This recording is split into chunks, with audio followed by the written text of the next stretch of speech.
重生后，我凭借前世记忆，花6000万买到了国之重宝。下面就让我代替元空大师迎神龙现身。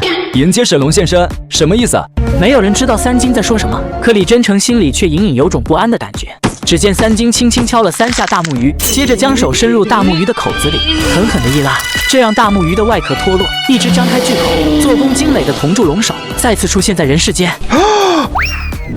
就是圆明园12生肖兽首铜像中的龙首。专家的话让所有人都震惊了。李真诚不可思议地看着舞台上的铜铸龙首，这怎么可能？1860年的时候，12生肖兽首铜像流失海外，近几10年，大夏国力渐强，这些宝贝陆续回归祖国，就算没归还的，也都知道在哪，被谁收藏。唯有铜铸龙首，既没有回归祖国，也不知道是谁在收藏。如今，龙首再次现身，震撼四方。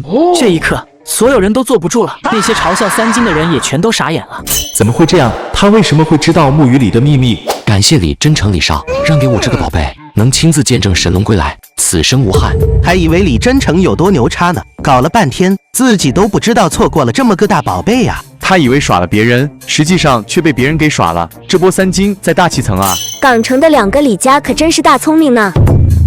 慈善晚宴过后，党府一把手戴维也听说了龙首的事。小董啊，你这个小朋友是在哪里认识的？当真是后浪推前浪，我们这些老东西不服输不行了。老领导，我这识人的眼光也是您教出来的呀。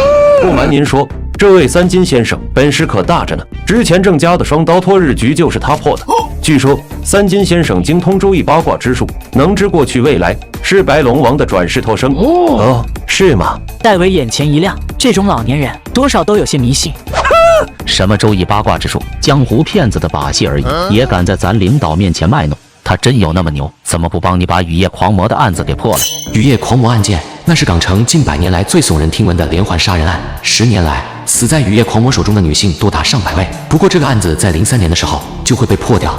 董建国脸色也变得无比难看。10年前，他成绩突出，早就该接手戴维的位置，成为一把手了。但是当年的雨夜狂魔案恰巧在他的管辖范围内发生，这才导致他一直没能晋升。所以说嘛，江湖骗子那套东西，在背地里玩玩就得了，摆在戴维先生这种大人物面前，那不是恶心人吗？你说是不是啊？白龙王大人，哼，只要雨夜狂魔1日不被抓，那你就1天都别想升职。雨夜狂魔，董先生不妨说说看，没准我能帮上忙。你的意思该不会是说你能破掉这个案子吧？没错。什么？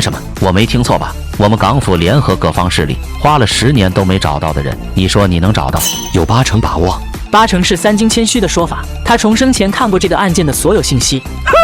大言不惭，我们花了10年都没搞定的人，你张口就说能搞定，这是对我们港府还有各方势力工作人员的不尊重。戴先生，请允许我把这个口出狂言的江湖骗子赶出去。戴维皱着眉看向三金，很显然他也不满意这个说法。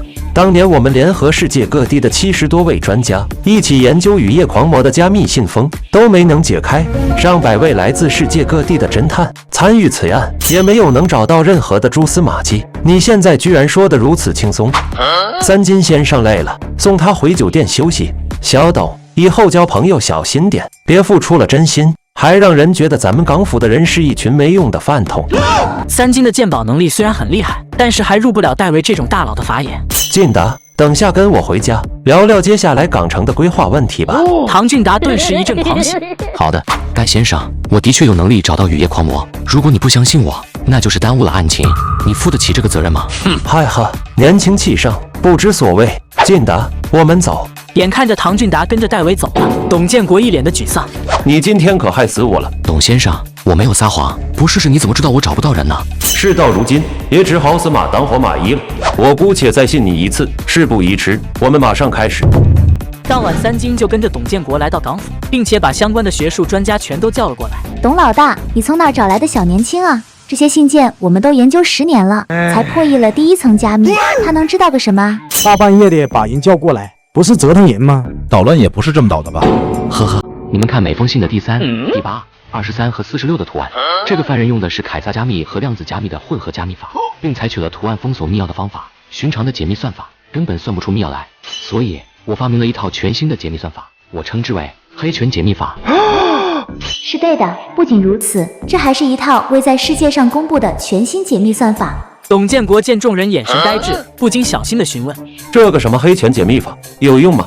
有用吗？你居然问有用吗？你知不知道这套解密算法要是公布出去，整个数学界、整个世界都要为之沸腾，简直是神一样的设想，我真是打死都想不到还能这么解密。”老大，这就是你的不对了，你怎么不早点把这位大师叫过来？要是早点叫来，我们还需要研究10年吗？董建国有些蒙圈，他不知道怎么就惹着这些学术专家了。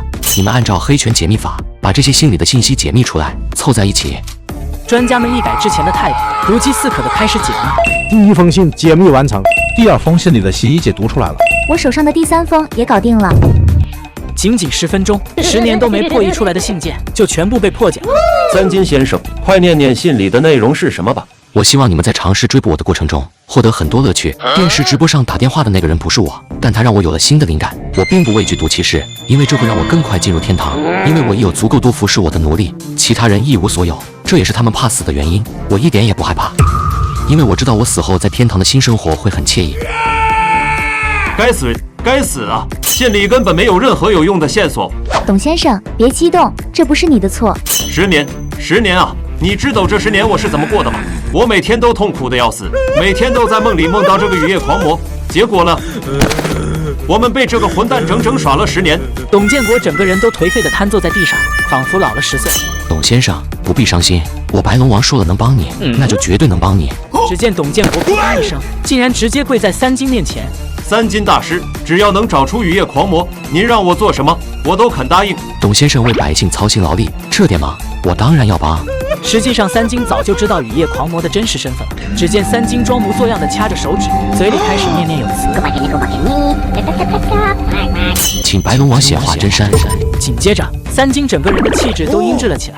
吾乃白龙斜眼天尊真王是也，信徒所求何事？求白龙王助我找到雨夜狂魔。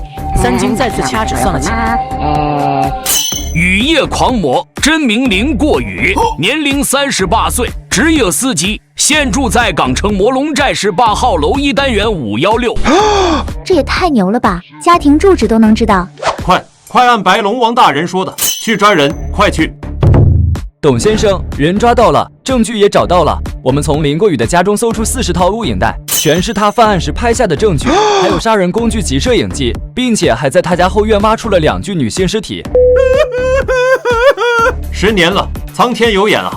这一刻，就算再是无神论者，也都相信白龙王的存在了。接着，董建国以雷霆之势越级参了戴维一本。戴维还在睡意朦胧的时候，接了一个电话，工作就没了。没想到10年前的雨夜狂魔案，居然在这个时间段被董建国破了。现在唐俊达和戴维双双被辞退，港府这边这次怕是帮不上忙了。无妨，董建国才刚升职，应该不会跟我们对着干，问题不大。这时，一个气度不凡的国外男子走了进来，一众港城富豪全都起身恭迎。罗斯先生。